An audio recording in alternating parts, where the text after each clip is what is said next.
Cue music.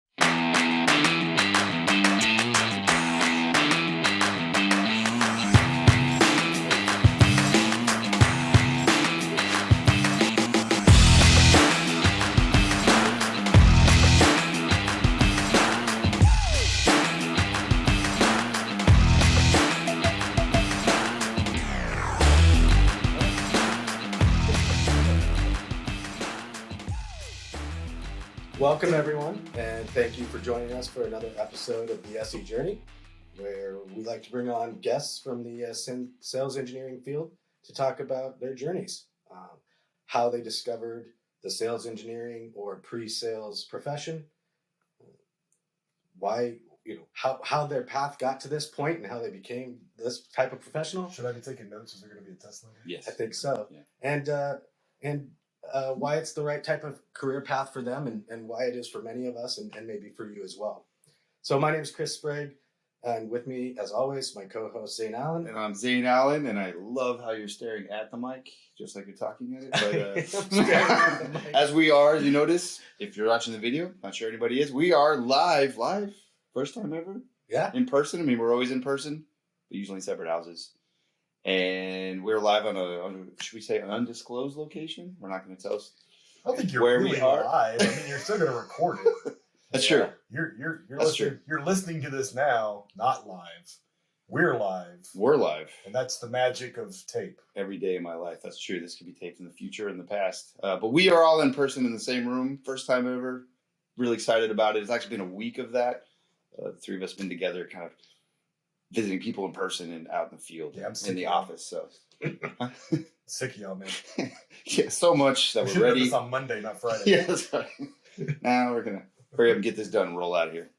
But that's right. Yeah, so SE Journey, and really excited to do that. And we are joined, you probably heard the voice over there, by one of our good colleagues and friends that we all tend to work at the same place. I guess it's kind of our theme. But JD Wallace joins us this time. What's up? Finally got the JD Wallace to join our podcast. You know what? I'm glad you said D because there's multiple JDs, and it gets very confusing. And so, appreciate that shout out. Yeah, another friend calling us. That's awesome. Good to see you, buddy. Mute your phone, buddy. Come on. It is muted. Let's That was approach this with a little bit of professionalism. That was vibration. This is like episode 6? Like, Yeah. I think you'd have this figured out by now. Wow, good call. You are, yeah. Wow, You episode know, 6, we except are for that episode one we 6. don't talk about. There's a couple hidden Bruno episodes. episode. The Bruno episodes. Long time listener, first time talker. That's Yeah. right. That's right. It's great to have you here. Thank you. It's great And to in have you. person. It's great to be here on this nice, comfortable couch with you. Now you're really big in the social media, so we figure after this episode is when we blow up. So that's when Chris and I literally have to nail it down and dedicate ourselves to getting other guests. Is that What why is you're what is your idea of big in social media? Because I have like 1,000 followers, which I don't know. I walked to a conference with it's you and not a people say, lot. "I saw you on Twitter," and when they can quote the direct tweet that they thought was the funniest, that's good enough. Yeah, for us, most right? people gained or lost more followers than you had when Elon bought Twitter. So yeah, okay. Perspective. I guess so. Just kidding. What's up? All right, so yeah, we're at SE Journey, as Chris said, where we find out how people get into this journey. And I'm really nervous right now. You know why? what? It's been a while since you guys had an episode, and I'm trying to remember. I feel like at the end of the episode, there's some like question you're going to ask me, Yeah. and I know that's coming, Yeah, but trying to get it out of the way. But I've or- completely forgotten what it is. Oh, that's even better. So is Zane, so it'll be pretty random probably. Yes. Yeah. I'm gonna figure it out as we go along here. Yeah. We used to ask two, right? We used to give you a good one and a way out. Okay. Hopefully you don't take the way out, but See how I'm feeling. Well, that's a great point. We used to start off asking like what kind of gear you use, Yep. And technology and stuff because we were all at home in our own home offices. we were But now changing it every week. It seemed we're in a like. room together, so So we are. Can you tell me what gear am I using today? We really want to talk about the setup in this room. So we're in a room that's full of AV equipment. Yet we have cables drug across the floor here because we couldn't get it to work with our system. But it's the same camera I use, so we already have that out of the way. I like the light. It makes me feel like I'm in a makeup commercial. Yeah, no, it's a ring light. It's really helping from up there too. Got a message over there, Chris, and this nice little portable USB mic that's only been used once for for internal presentation I did for my company at Pure. So we'll see how it works in a room full of people. But normally, you got a pretty good setup at home, JD. So you could set up, you do presentations and things. What are you using in the home studio? The thing you got to realize though is, I do collect a lot of different hobbies and nerd out about a lot of stuff.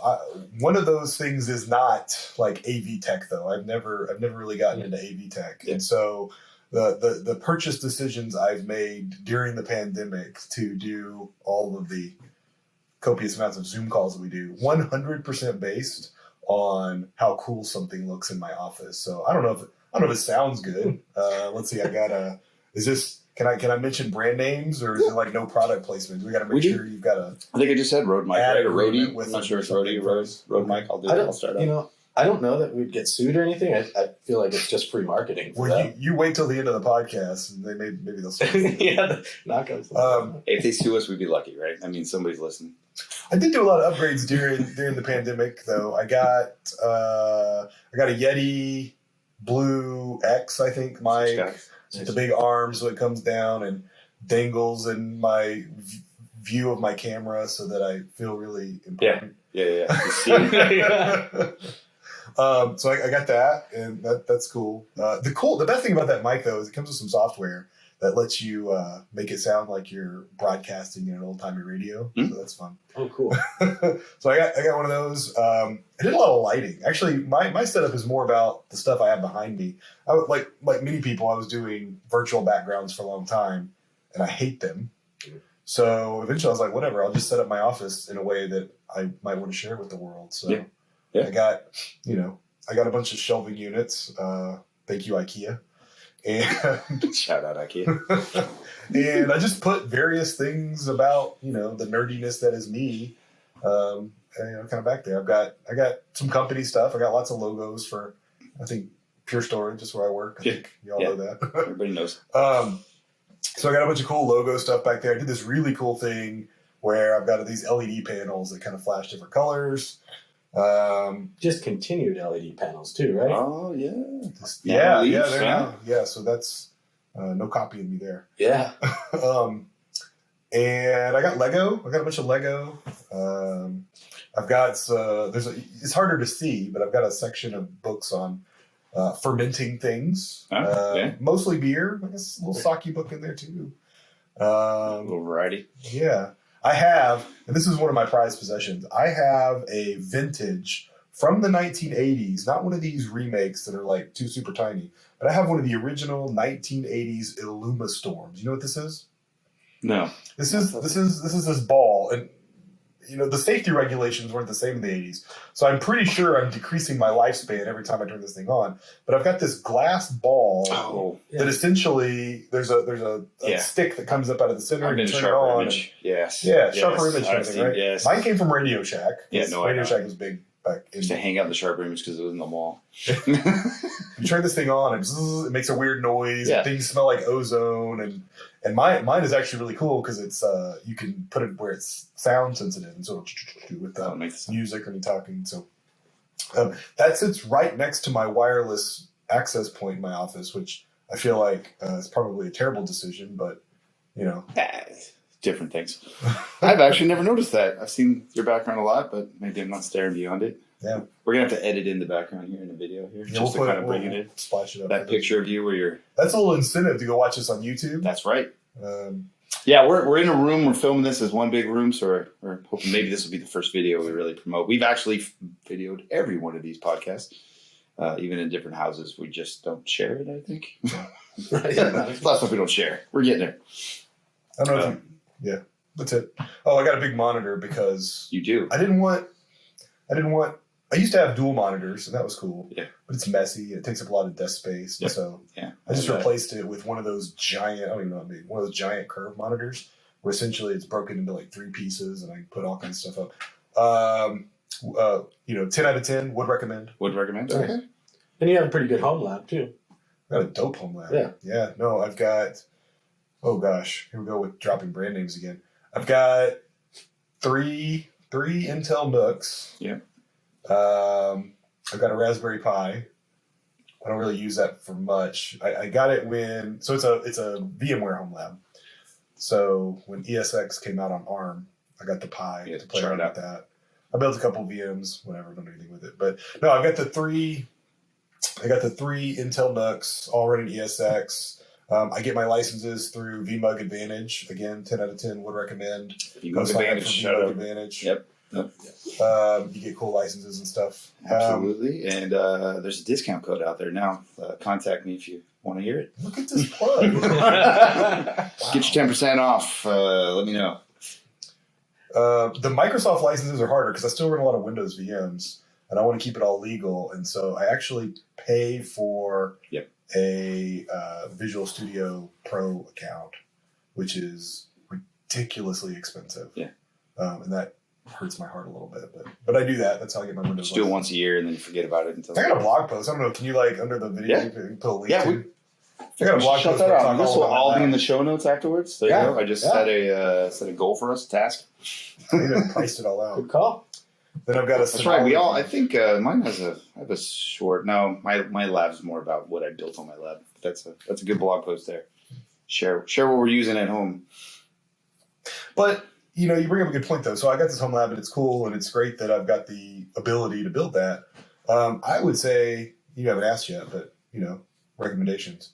If you're into tech, you're trying to further your tech career, get hands on, man. And if that means building a home lab, build a home lab. If that means finding online resources, cloud resources, whatever. I mean, that's the number one thing to kind of further your career is. The day I started paying for AWS and Azure is the day I started really saying, it's the cost of being in this industry. Yeah. Get your hands on it. If you didn't get it from your career before, then you got to extend it. You got to get the resources. Yeah.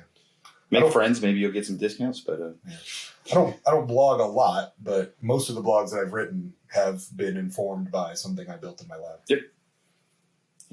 I agree. Hands on. Not Chris though. He's just book smart. Yeah. I just like reading books. Yeah. That's not true. That's not true. JD's very, very right. You get hands on, get into the tech, figure it out. There's no better way to learn it, in my opinion. I appreciate your validation. Yeah. Been validated. All right. Well, awesome. So I think, so let's get into, so we got that out of the way. Thanks for the share. No one's ever really given this their branding. That's actually something I keep bringing up on all these podcasts. I'd like to really get into branding. You don't have to do that today.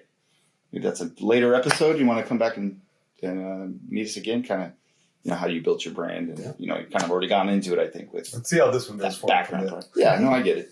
We'll see the numbers. You report back to me, and we'll see if I'll renew. And you have actually been in the SC game longer than Chris and I. You've had a few more careers. So I can tell you exactly how long. Hold on. But why don't you let everybody know? I kind of like to walk it backwards, but you can tell the story as you want. But why don't you let everybody know what you're doing today and kind of what that is, and then maybe we can get into how you got there. I work at Pure. You know that because Pure Storage. Both do too. So this podcast is a little nepotistic from that perspective, I guess. It's kind of alluded to that in the beginning. We bring our friends on, so yeah. I work at Pure. I'm on your team very directly, Zane. So all the stories you've told about what you do, I do that same thing. That's true. So have we done that yet? That was the easiest question you ever answered. I'm not sure that we've gone into that, but yeah. So we're principal technologists now, right? Yeah. But it's kind of a different role than an SE, but not a different role. Maybe it's the best part of the SEs, in our opinion. But... I kind of talk about it this way. So I think there's different.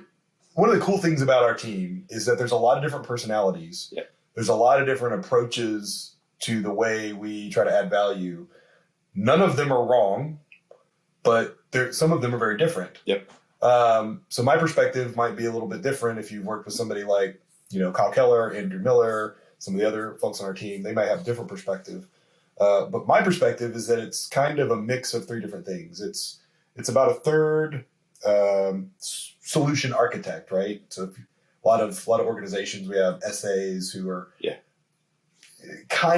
exactly. Like so SEs who maybe focus on a particular subspecialty or who have some kind of extra level of experience or what have you. And I feel like this job is like a third that, coming into accounts, opportunities, and bringing some additional technical value to that conversation. So it's a third that. It's a third product or project management. And maybe not necessarily direct PM, but more like PM liaison, right? So project managers are out doing their job, helping our products be better.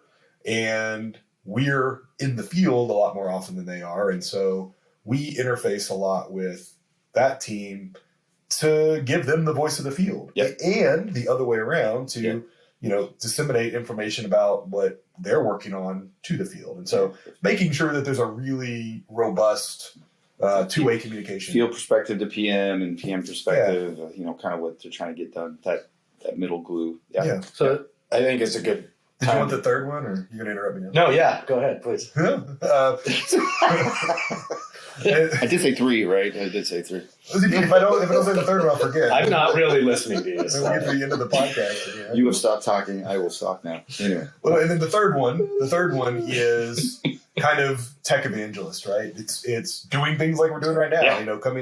This is a little more, my personal story, I think, as opposed to my pure story, but it's a third that, telling stories in a very public way, going to conferences and speaking, developing content, being on podcasts, representing the brand.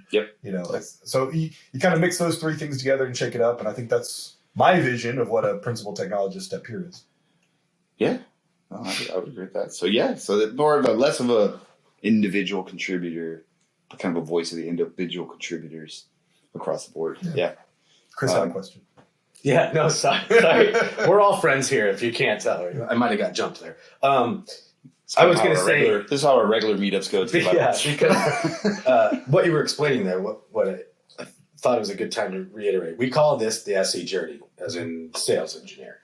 Right? But I think we said this on the first episode as well. I wanted to reiterate.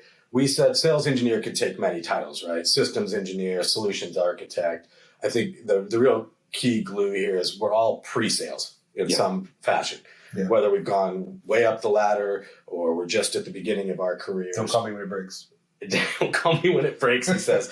So it's all pre-sales, right? So how this works. So that's kind of just what I wanted to say. While our titles aren't sales engineer anymore, we're still on that side of the fence. But very much part of a sales engineering organization. Absolutely. Right? Part of the organization. Yep. Even Chris here, this architect title. I'm lucky to do that. But actually, that's a new development. I don't think we've talked about this podcast. Chris, I think we've mentioned you're an FSA before, Field Solutions Architect. If we haven't, Chris is a Field Solutions Architect.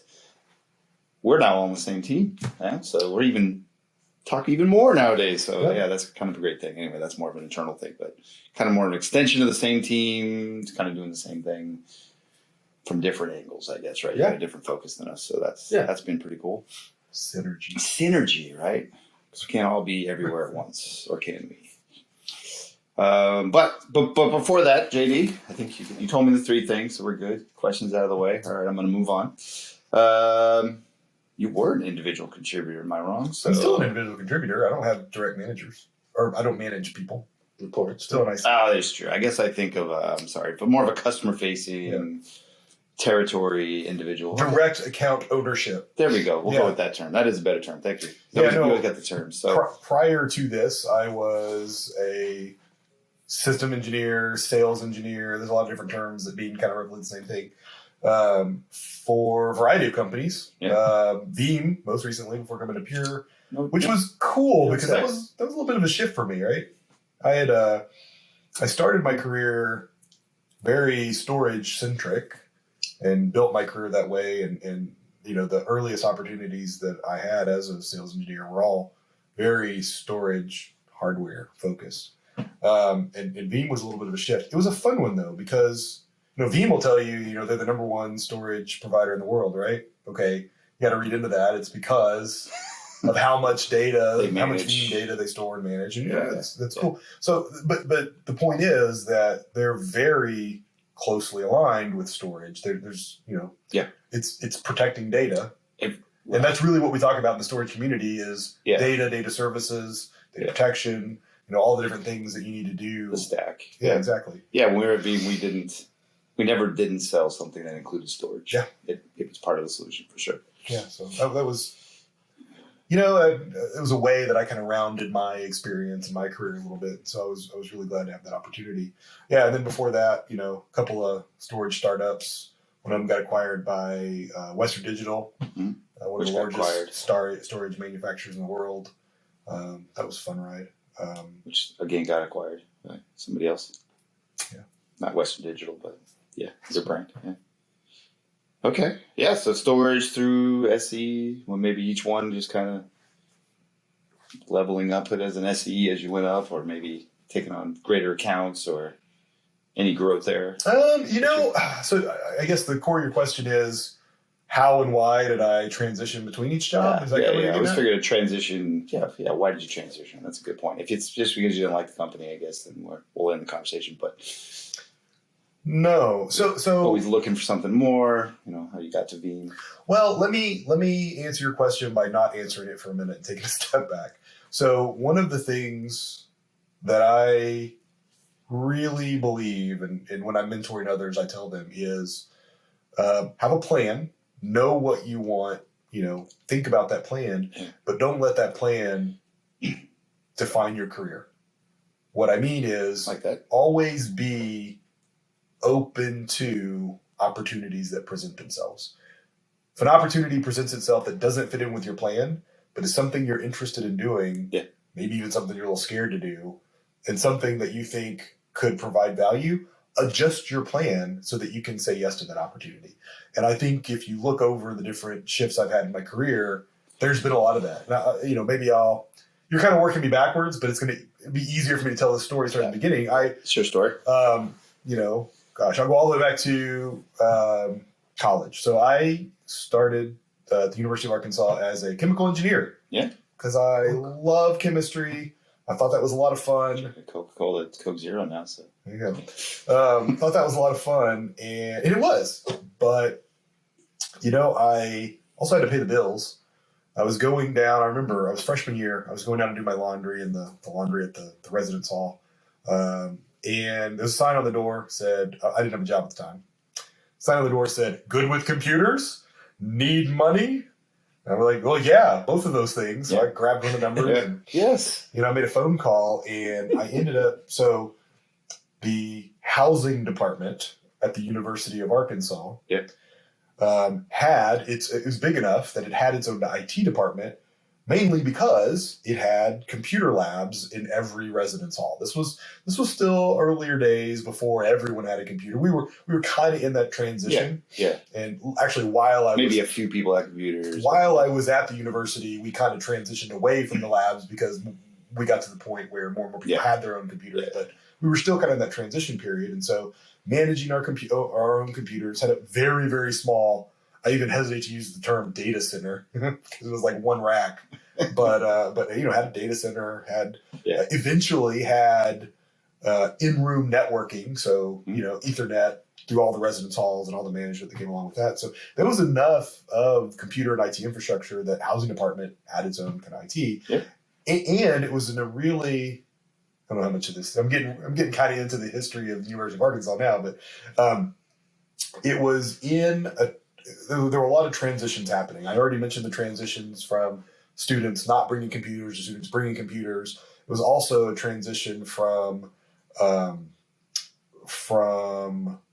leadership perspective. So the director of IT at housing, brand new, just starting in that role, had history working for the department, but brand new in that role, and really wanted to build out that organization. And I guess where I'm kind of going with all this was, as I took this job starting as a lab manager. Yeah. Really, in between classes, I would go to the labs and I would fix busted lab computers. Yeah. That was it, right? Pull cables or whatever. Exactly. Plug things in, unplug things. Yeah. What that opportunity presented to me was I was essentially the first new hire for this new director of IT. All right. And I had the opportunity to essentially build the program with him. Yeah. And that opportunity really made me realize that I wanted to shift my plans. I was going to be a chemical engineer. Yeah. Really decided computers wasn't just a job. It was something I was really passionate about. and ultimately shifted my degree. Now I graduated computer science degree. Yeah. And, really kind of kickstarted my career, as a student employee in the housing department. Doing a lot of cool stuff. It evolved. I mean, we can get to this, but it evolved. Sure. From, Yeah. It evolved from lab management to eventually, by the time I graduated, I was a manager. I had 2 different teams that reported to me. I had one team that was other student staff that managed the residents' computer labs. Yeah. We had started to build out automation to better manage those, so it wasn't just like when I started going around and manually re-imaging Put that computers. disk in. We put some automation in, Yeah. and then I had another team that was managing all of the in-room network access, because we had. I mean, again, this was still earlier days of network connectivity. Some people were still using dial-up. We had all these students bringing computers to school, plugging them into the network port in their residence hall, and nothing worked. And okay, we've got to send somebody out to go help them get that online. And so it was a service that we provided. Wow. Yeah, so well before Wi-Fi was so prevalent, right? Yeah. So I'm going to hone in on something. That's why I asked a question. I don't know if you're ready. I don't want to throw you off, but you said something interesting earlier. Uh-oh. And maybe this was just your recommendation to the audience, but I identify with this. Maybe even something that scares you should turn your job. So any of that, as you kind of went up, was it happening so fast, or did each opportunity kind of make you take pause, and that's why you took it? I'm just curious, exploring that a little bit because I identify with that, right? If it does scare you, it might be the best thing that you should go do, right? It's going to change you. Yes. However, I think to illustrate the point, to answer your question better, I think it is important to fast forward just a little bit. There were 2 things I did early in my career, leading into being a sales engineer, that scared the crap out of me. Yeah. The first one was, so I'm at the university now. I met my wife there. We got married, and So that was the first one. I'm just kidding. Total confidence. Best decision I ever made in my whole life. Nice. You did that one well. She's amazing. But we decided that we didn't want to live in Arkansas anymore. We wanted to move, and narrowed it down to Seattle. So we both quit our jobs and got a 6-month lease on an apartment, sight unseen. Yeah. Loaded up the car. Just tied everything to the roof, everything you owned, and said, "Let's go." And neither of us had a job. Wow. Now this was pre the big economic downturn of 2008. 8. Yeah. It was before that. 7, 8. I think it would have been a lot harder to do that kind of post that period. But so and I was terrified. I didn't have a job. I had a very expensive apartment in Seattle because they're all expensive. Yeah. Meaning an apartment in Seattle. Got it. Yeah. And you were in Seattle too, right? I mean, you were in the city, so yeah.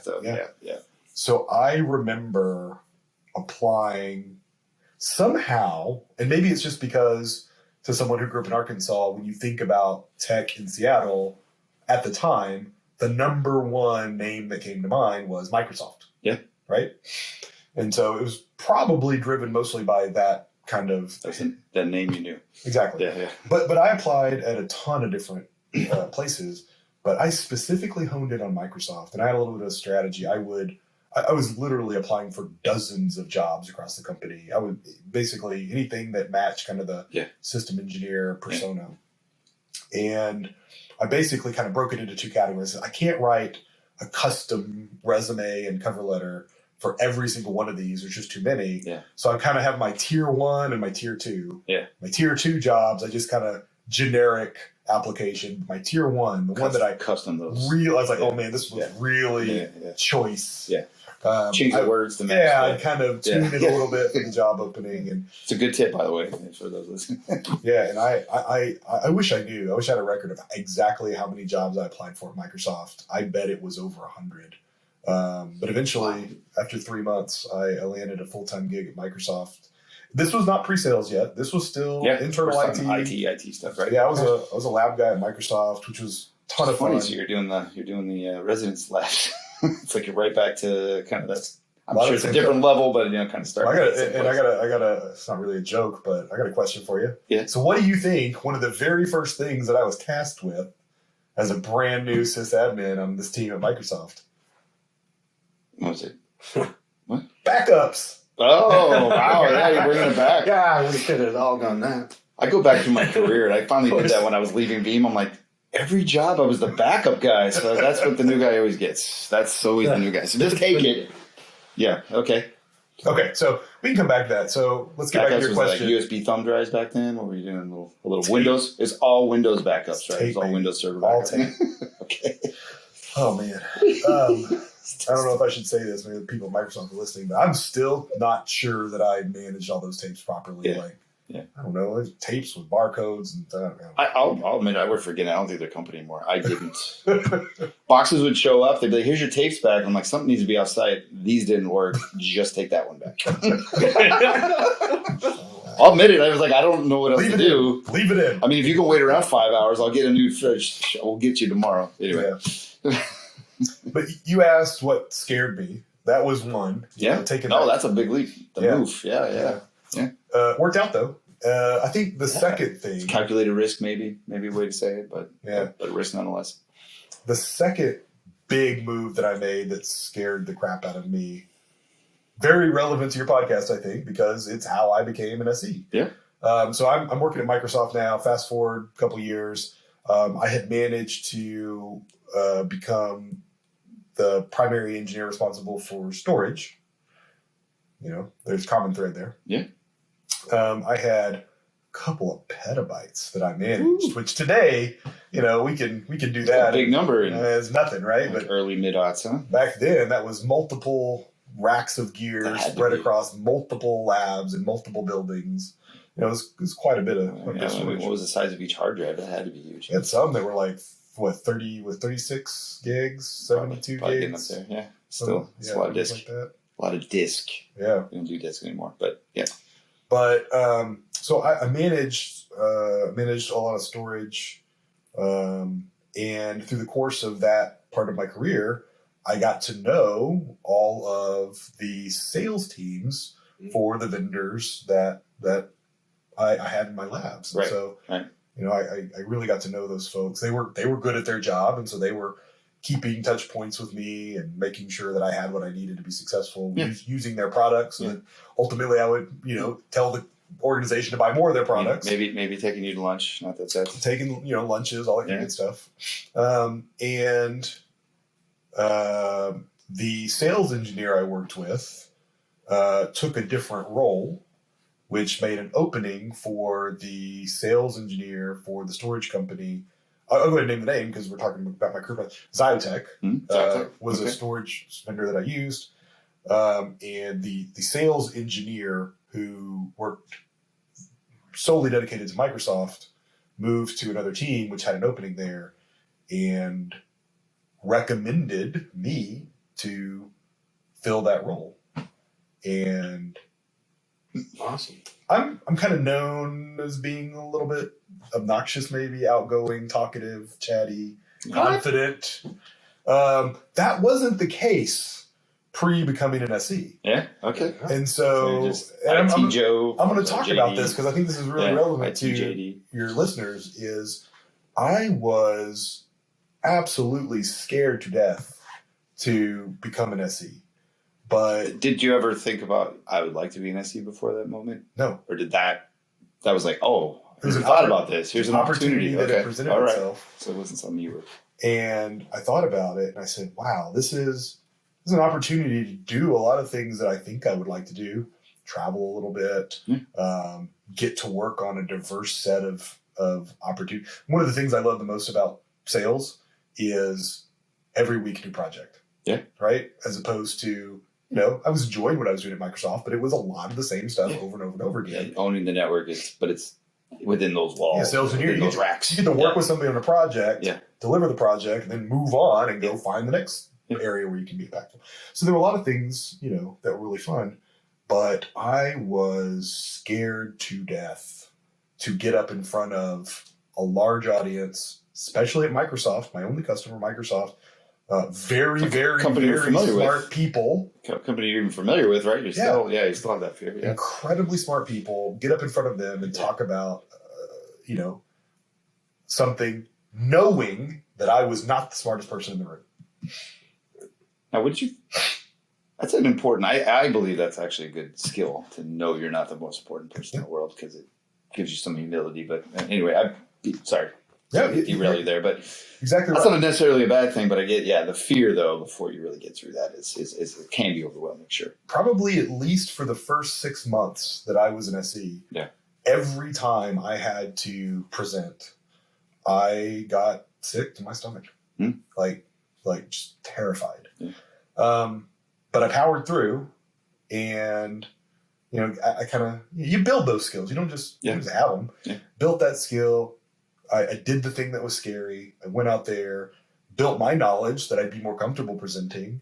And, you do it a few times and you find out, you know what? At the end of this meeting, the world's going to keep spinning. Yeah. I'm going to go on to the next opportunity.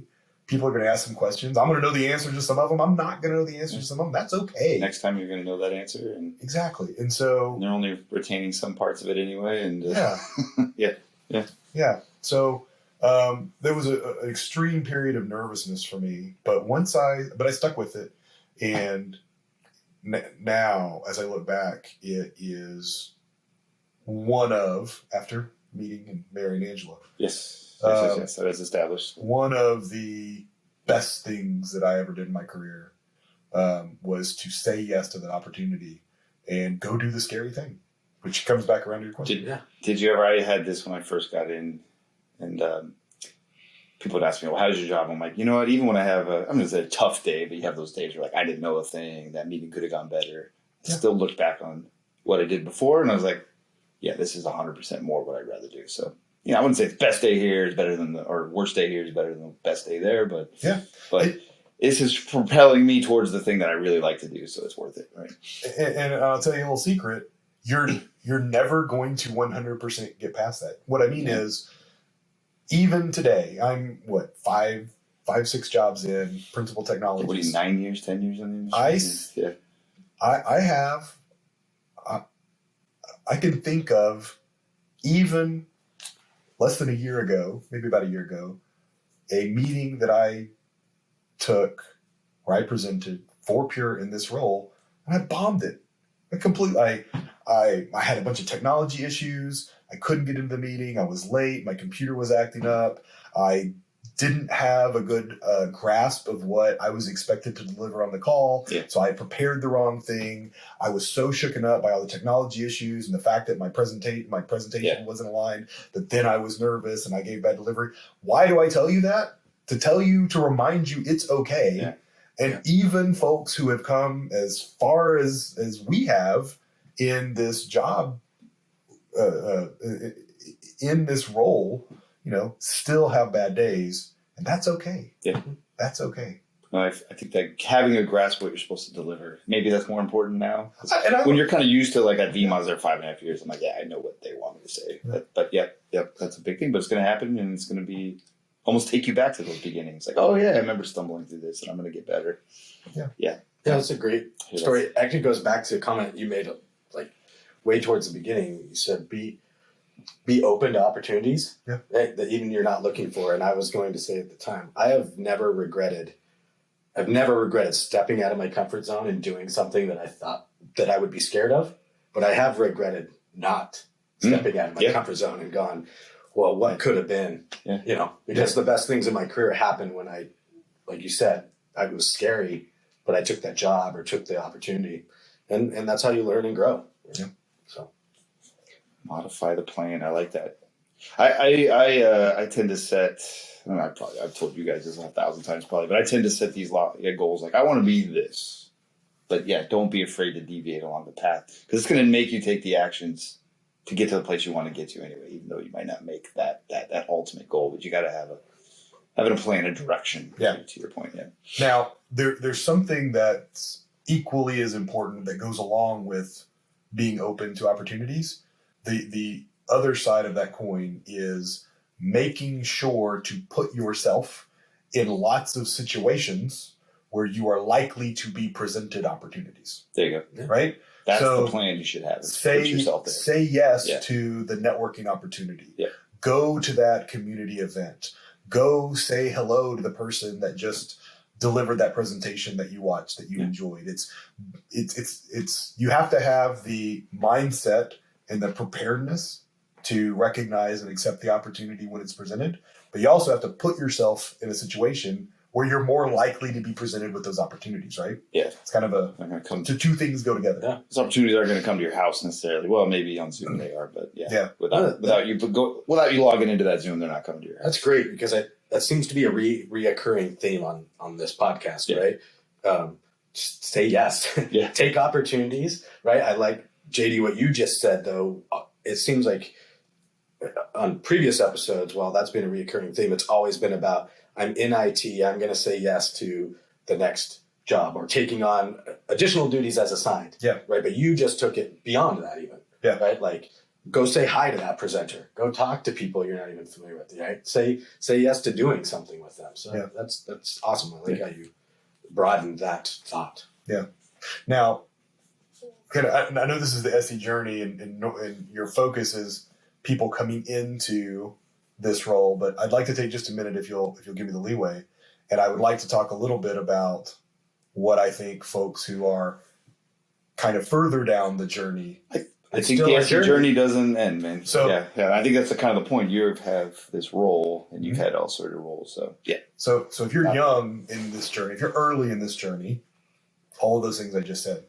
If you're further along in this journey, like the three of us are, if you're more mature in the role and you've been presented those opportunities and your career has benefited from them, one of the things that I try to do, I think I could do a lot better, and I want to do a lot better. Sure. One of the things that I want to do is I want to take that experience and try to bring it to folks who are starting out who don't have the same opportunities. Because what I just told you a minute ago was put yourself in that situation. Yeah.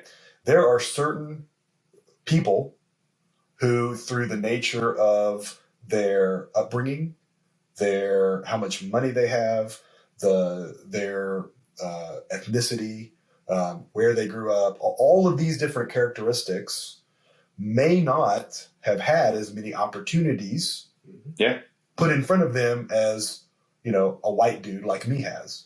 Right. And so I think it's on us to recognize that first and to take action by going to seek out folks who may be really great for our SE community, but don't have those opportunities, and help them find those opportunities. Invite them to the networking event that you're going to. Invite them to a panel that people that you might be on, right? Insisting that when you're invited to a panel, that it is a panel that has diverse speakers. If I'm going to participate, I want to make sure that there is a diversity of speakers with me, right? Yeah. Making sure that they have that opportunity. Those are the kind of things we can do to broaden. And those are really better panels anyway, right? Yeah. That's different points Different of view perspectives. that actually make it a lot better. So I think that's a way we can. It's really about that. We can. Okay. Yeah. So shout out to those listening that are actually doing this. Hey, this is how we can give back in a really mentoring, proper way. Yeah. Well, that's a great point. I mean, and that's some of what this podcast is meant to be. And I think you just said it great. So and we're all here too, right? So if anybody's out there going, hey, I wonder if this would be right, or I need someone in the industry to talk to, reach out to us. That's what we're here for. And podcast really, in my mind, just to kind of go back in that. So that's why that's great is I don't think we know how you get to this SE journey. We got here and we're trying to examine these little things like, hey, how'd you get here? What are the things that got you? And we can definitely share a lot, but it's through the telling these stories and then going out and reaching out to those that don't have the opportunities or want to get into, and having to externalize and tell them like, oh, well, this is how I got here. And really, truly, I mean, I take that back to when I used to teach college. I liked it because I had to understand the subject in a way to convey it, which means I fully understand it too. So, it's a two-way thing. You're really earning. I mean, it's one of the biggest things you can do, right? To mentor. So I think, or maybe I just wanted it and I didn't have it early in my career. I want to make sure others have it. I don't know. That the learn, do, teach. Learn to teach. There you go. Method has always worked very well for me. I think you, when you have to teach somebody else, you really internalize. Okay, what is happening, and what do I have to, And it goes back to not being scared and having those meetings, because I might make that delivery and be like, well, why didn't that land? Oh, I can make this a little smoother. I can take that part out. That just takes them down a road they don't need to understand.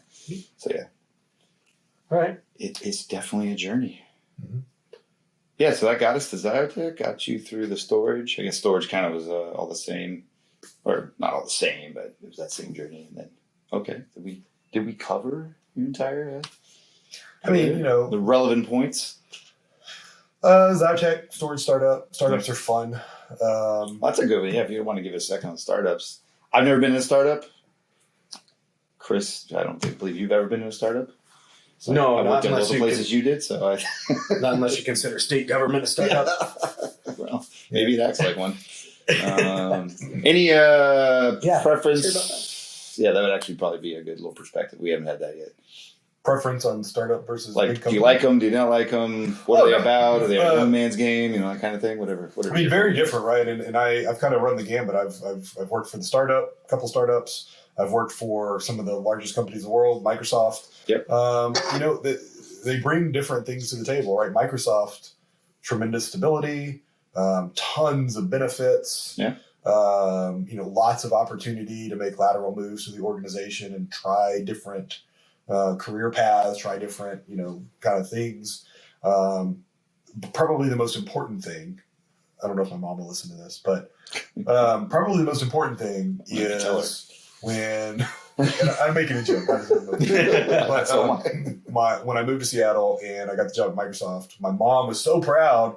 She could tell her friend, my son works at Microsoft, and everybody knew who that was. Yeah, every time they picked up a XP box, they're like, oh, he does this. And so then I went to work for a startup that almost nobody had heard of. So my mom had to say, hey, my son used to work at Microsoft. So what happened? So there's that. It's that brand recognition, so your parents can be really proud of you. That's funny. I've had many conversations when I changed jobs. When I came to Pier, I'm like, do you know what I do, Mom? Because I'm, a 40-year-old man, and I'm like, do you know what your son does? I think I do. And I'm like, all right, well, fix computers, right? That's exactly what I think my kids think I do. Anyway, but they're proud of us anyway. Yeah. So it's like, I don't know, you can afford your house and you're not asking me for money? Cool. So the big company, lots of advantages there. I will say that it's a lot harder in a big company to stand out.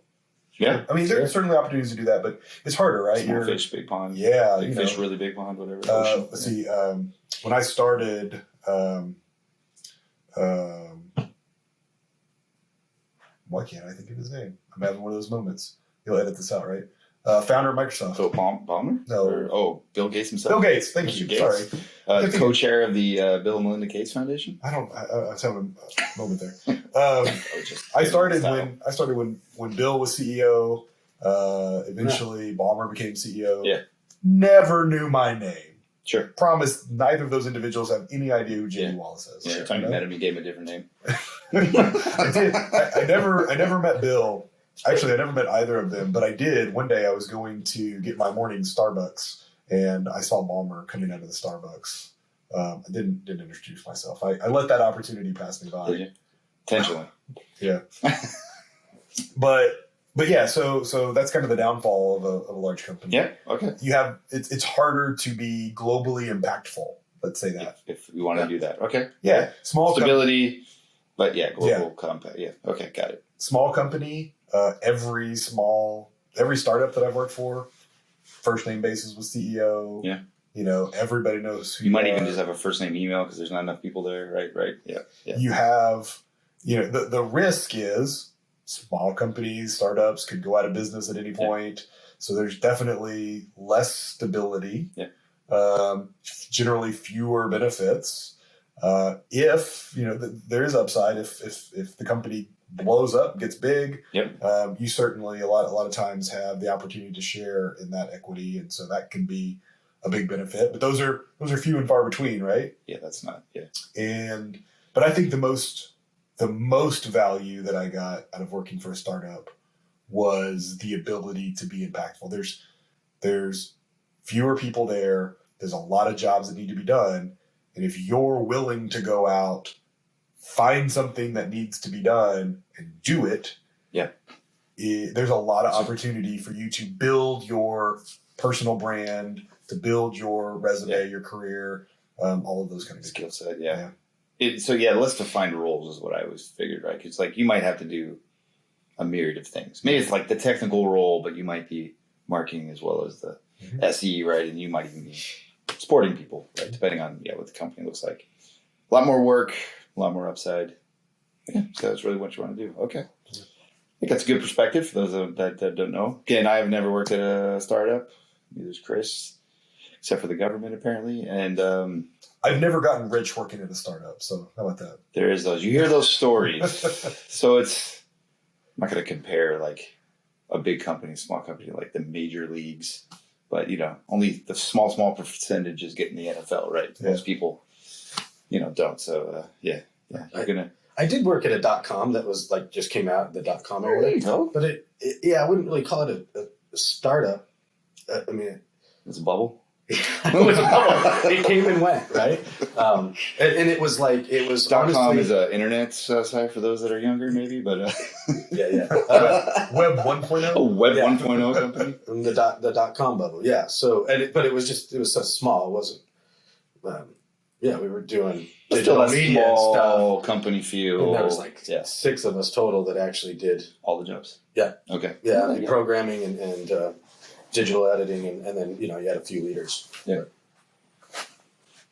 Interesting perspective. I've worked for big companies, small companies, who never startup. Okay, that's a good perspective. I like that. Yeah, kind of rounded out there.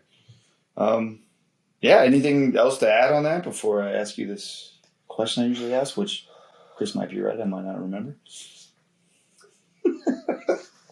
Yeah, I don't know. You want to share with the group? I mean, it's really more about sharing your story and what you think's helpful, or. Yeah, I think you've been great about pointing out what would be good to the listeners. But if there's anything else you're thinking of, or any more of the journey, I can talk all day. I think trying to bring it back to someone who may be considering or trying to get into this career. One of the things that I'll point out, I'm not sure if any of your previous guests have done this, but you will, in almost all certainty, work very closely with an account rep. And they have a lot of names too: account rep, account executive, AE, territory manager, whatever they are. Lots of different names. The sales guy, person. The thing that I will prepare you for is that is a very, very, very close partnership. Yep. You will work more closely with that person than you have worked with anybody in your career, and there's a lot of things that come with that, right? So first of all, as you can imagine, when you're preparing to take a role as an SE, personality fit with the rep that you're going to be working with is something that you should take very seriously in that interview process. That's a great point. You should absolutely insist on meeting with that person as part of your interview loops. I would advocate, actually, I'll tell you a story. So when my original rep that I worked with at Zyotech moved on, and we were hiring a new rep to come in, AE, and I actually asked first of all, the hiring manager, the district manager, was kind enough to let me be involved in that process. Ask for that. Yeah. If you find yourself in that situation. Yeah. Ask to be a part of that process. Just put yourself in that opportunity, right? Yeah. But we were interviewing a few different candidates, and there was one candidate that I really thought would be good, but I didn't know what the personality fit was going to be. And I told the hiring manager this, and I said, you know what I'd like to do, with your permission, I'd like to just invite the guy out for a beer. And I did, and I went, and I drove, I'm in Seattle, drove all the way down to Portland. Wow. And I met this candidate for a beer. We ended up talking for 2 hours, really hit it off. And that ended up, so that guy's name, Chad Cohenson. Mr. Cohenson. Go ahead and name drop. Just texted me yesterday. I'm so glad that I spent the time to make sure that was going to be a good personality fit. And it was so good, in fact, that Chad and I actually worked together all the way through the rest of my career until I joined Pure. And at Pure, I'm not paired up with a rep. So, we did eventually kind of go our separate ways in terms of our careers, but still very good friends, still talk regularly. But I can't emphasize enough the importance of making sure that that's a good fit. Someone told me that a while ago, and I liked it. Like, when you're comparing yourself with a rep, is this the rep you would leave for another company with? Like, well, you would say one or the other, like, hey, let's go, or they have an opportunity and they want you to go with them. Yeah, is it that team? And even at Pure, the teams we cover, the good ones, a lot of them have been at multiple companies, and it shows. Yeah. And you're more successful. And right? I hate to say it's like you gotta like almost court like you're dating or it's like a marriage, but it's that kind of a strength relationship you gotta have. It's a partnership for sure. Yeah. And if you can't have mutual trust and mutual respect, then and the stronger personalities will fit. Yeah. The stronger that relationship is, I think the more successful you'll be. Yeah, exactly. Because it's someone you enjoy, going after these opportunities with. You might be on the road with or travel with. Well, and you also, I mean, look, with anybody like that you become really good friends with, you spend enough time with them, you kind of develop this sixth sense almost, where, Chad and I would go into first calls, first call, new customer, never talked to before, no idea what kind of personality we're getting involved with. And without having a direct conversation, he and I could pick up on the customer's personality, know pretty quickly which of the two of us that customer was more likely to relate to. One steps up, the other fades out. Exactly. That's awesome. And dynamically in the meeting, for example, let's say, somebody who was super into, Lego and Star Wars and nerdy stuff like that and brewing beer, I would kind of step forward and that, I'd kind of lead the conversation, and Chad would kind of play a supplementary role. Well, not supplementary, but a support role, right? Conversely, someone who's super into sports and, had a kid his age and all those other things, into music. Chad was really, really into, is really, really into music. And so, some customers just naturally gravitated towards one or the other personality, and we didn't lock ourselves into I do this, you do that. I'm the AE, I always take this role. You're the SE, you always take this role. We allowed ourselves to kind of dynamically shift who led an opportunity based on who had the best relationship. By reading the room. And you develop that. People buy from people, right? Yeah. I mean, they want to work with people that they like. So that's great.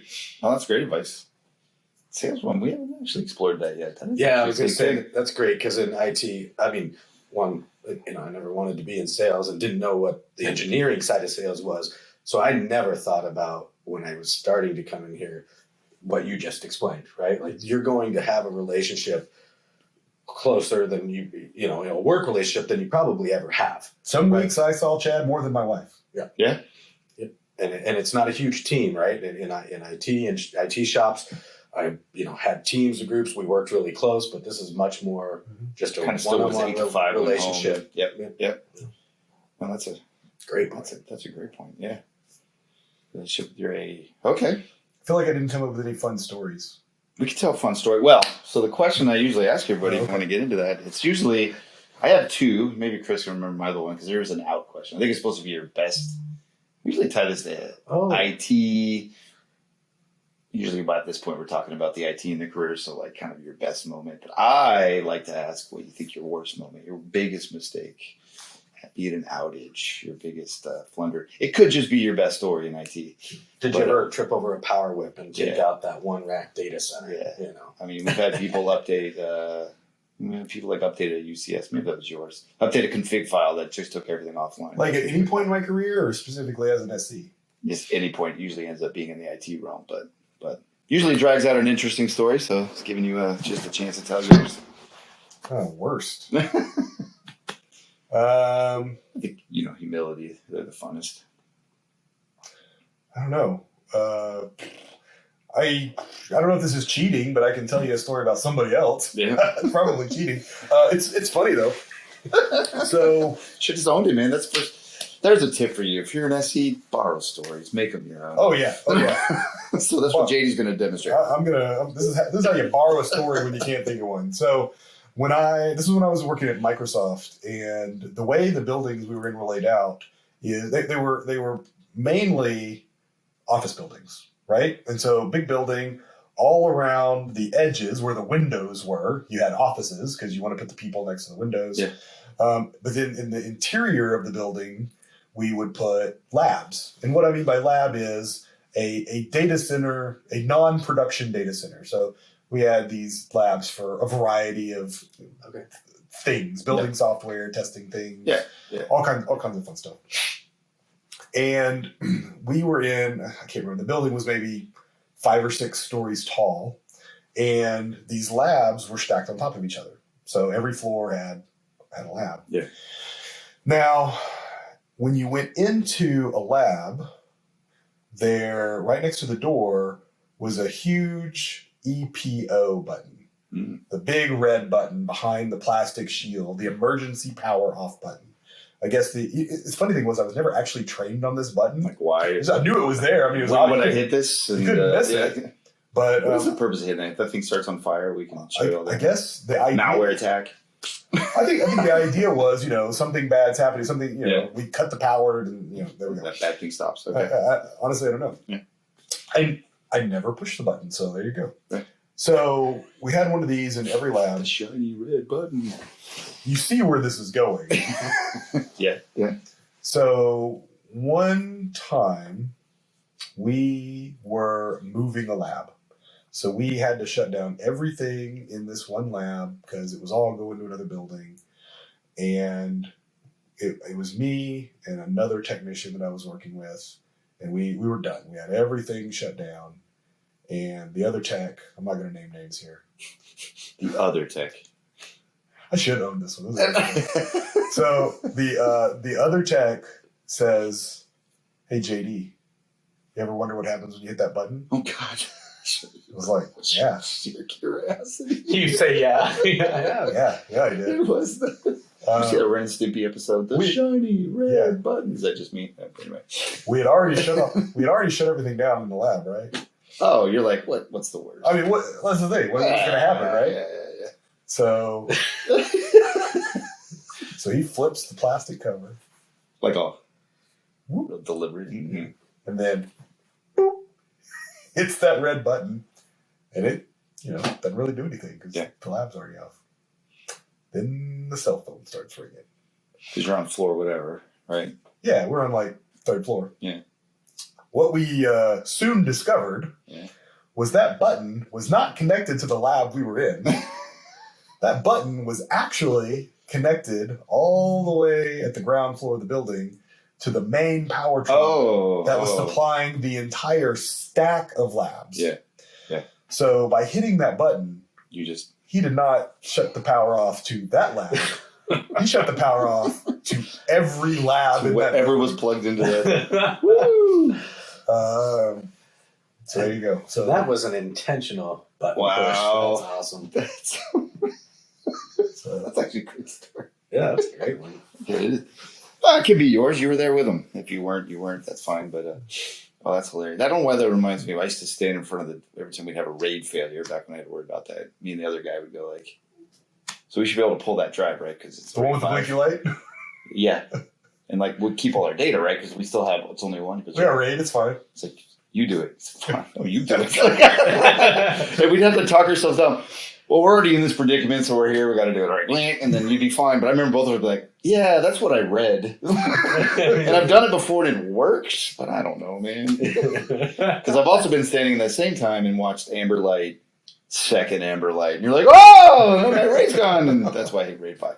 So I have done that too. I work for newspapers, by the way. They run stuff until you have to hit the shiny red button to make it stop burning or whatever. That's how they pull right into the ground. That's hilarious. So now that we're talking about power off, I've got more stories. You can edit these out if you don't care about them. Yeah. But we had, and I'm not going to name names on brand here, but we had some really, really old storage in some of these labs. And whenever we had a planned power outage, we actually, whenever we'd come back on, if it was wintertime, these old storage arrays wouldn't boot back up properly if they were too cold. So we actually had to let the temperature come up in the building or in the lab. We had to turn other stuff on to start generating. Let the temperature come up in the lab before we could turn on these really old storage arrays, because they wouldn't come up if they were too cold. That was fun. Really? And then let's see here. We had days at the newspaper. There was the tandem. That thing could run if it was 90 degrees in there, 100 degrees. But occasionally, first of all, this room had a balcony and a door to the balcony. Went off the outside. Don't ask why. In the desert, they had a tint on the windows to keep the heat out. But anyway, it would get hot. We'd lose our air conditioning, and you'd have two doors open and a big giant fan would get rolled in by the building guy, and we'd just be pushing air out. And I'm like, that's how we're gonna run this data center. I'm like, anyway, so I've seen worse. I got another one. So I never did a ton with networking, but obviously FC switches were part of managing storage, and so we had expanded some storage earlier in the year. Added some new hardware, which required us to use some additional ports on the switch, and it was actually the vendor technician was responsible for expanding the ports. And so they had come in and they had licensed and activated these switches, the ports on the switch, forgot to save that running configuration to the boot up configuration.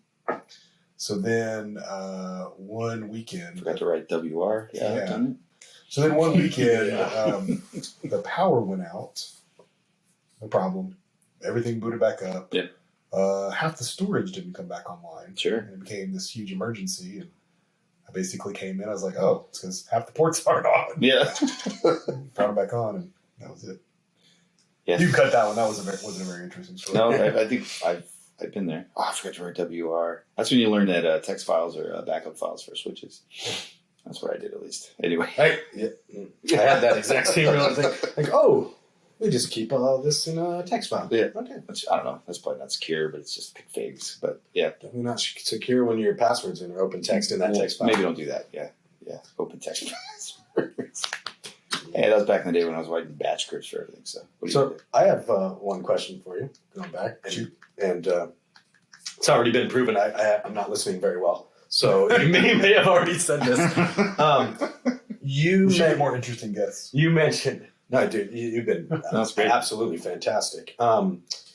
You mentioned meeting, you were working at Microsoft and meeting the salespeople, and then kind of, ended up moving into a role. Mm-hmm. Was that the first time you realized what sales engineering was? I mean, or did you know? I certainly knew what the sales engineer who supported me did. Okay. I maybe didn't know a lot of the behind the scenes stuff, right? Yeah. But I knew the persona that they presented to the customer. I was the customer. Okay, so you had worked with. I would say, yeah, there were definitely things that I knew, and then things that I learned. So, okay, both. Yeah, I just think it's interesting when we all figured out, what the heck this side of the role really meant, and I think we talk about that a lot. Now I'm very happy for the what got me here and all the stuff I know. I bring a lot of experience from being in IT for so many years. There's some of you going, man, I wonder if I'd have found this 15 years earlier. Yeah, right? What two houses be different. But so yeah, it's just interesting to me, and that's why for me it's really kind of a thing I want to get the message out there that this is this role, and here's why it might be fun for you. So. And don't be afraid to do the stuff that scares you and put yourself in those opportunities. I think that's a great roundabout. That's kind of a common theme that we've seen throughout. Another lesson, since we're talking about lessons, is when you get into that role, and this actually probably applies to things other than sales engineering, but when you get into that role, this is something I had to learn very early on. I'll tell you a story of not long after I became an SE, I had a meeting with a customer, and I show up, and there's a lot of people in the room. We're in a conference room. A lot of people are there. Everyone starts to kind of sit down around the table, and the chairs start to fill up. And I'm like, well, I'm new. Yep. So I'm going to go sit over here in this chair by the window instead of sitting at the table. And the meeting went on, and it was done. And then we got out, and the sales rep didn't say anything during the meeting, but afterwards approached me and said, look, however you feel, your job is to be a technical leader. You always have a seat at the table. Yeah. And that was a really important lesson that I learned early on. When you walk into that room as the sales engineer, you are the technical leader. You may have other resources that you've brought in. You may have called the CTO in. Yeah. Other resources to help you out. You are the technical owner representing your product, company, whatever. You always have a seat at that table. Make sure that you aren't sitting over by the window. No, that's a good point. Even as we've gotten these roles, maybe even your roles. Well, Chris, we're more. That team still owns that relationship. So absolutely, that SE and that even that salesperson have that seat. We're there to kind of even facilitate things for them. So that's a good one as well. If you just cut these up, we just have like nuggets of 15 recommendations by JD or whatever. Write a book. Write a book. All right. Well, that's been great, I think. I don't know. We can probably end it there. We can save it for the next time. I mean, of course, I'll give you the numbers, and you let me know, your agent know if you want to come back. But we appreciate time. As always, great to hang out with you. I think we've done a lot of that this week, but thanks for doing this. And is it Scotch 30 now? Yeah, absolutely. Yeah. Dry Yeah, office. So thank you, JD, for joining us. I mean, it was fantastic. Hey, thanks for having me. I love what you guys are doing here. Right? There is a lot of mystery around becoming an SE, just because it's such a small community. There aren't a ton of us, right? And so there's a lot of mystery, and I love that you guys are dedicating time to kind of pulling back the curtain a little bit and kind of showing people what it's all about, maybe getting some more people interested. That's key. Think back to, what I said about, diversifying that pipeline of new SE candidates. One of the best ways we can do that is communicate and be transparent about what it is. Tell people about those opportunities. And so I absolutely appreciate what you guys are doing for our community. So thank you for doing that. Yeah. And thank you for inviting me to share a couple stories. It doesn't work if we don't get guests like you on the show. So we appreciate it as well. Yeah. Thank you. But thank you, Zane. And then thank you for everyone that stuck with us this time. Hopefully that was enjoyable. I found it enjoyable, whether I was listening or not. Yeah. So, it's really just an excuse for us to hang out and hopefully somebody else listens. When I asked if there'd be a test earlier, it was really a test for Chris. Yes. He goes, yes, there will be. And I will fail. Now, thank you all again for sticking with us, and we'll catch you next time on the SE Journey. Bye. Thank you, everyone. And that's that. Woo-hoo.